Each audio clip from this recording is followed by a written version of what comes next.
What is microblading?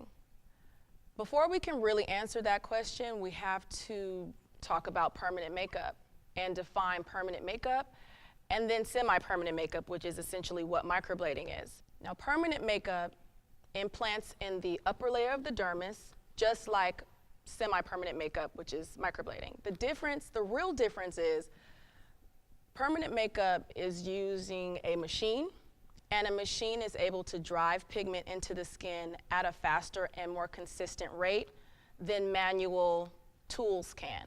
So with microblading, you're cutting the skin, and with a tattoo machine or a permanent makeup machine, you're implanting it differently. So that allows there to be a difference in survivability in the skin. So essentially, one advantage of permanent makeup is that because it implants so much pigment, it can survive longer in the skin. But it's a bad thing because the longer it's in your skin, the likelier you are to get, different colors as the skin begins to absorb the pigment.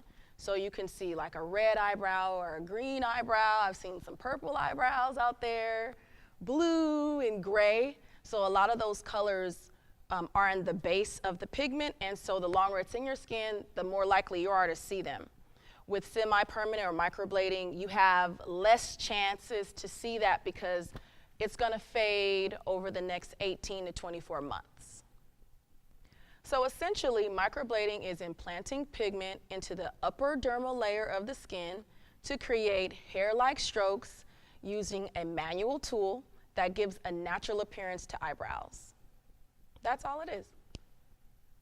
But there are a lot of terms out there. People call it 3D brows, 6D brows, eyebrow embroidery, micro stroking, feather touch. That really just depends on who coined the term, where they got their training.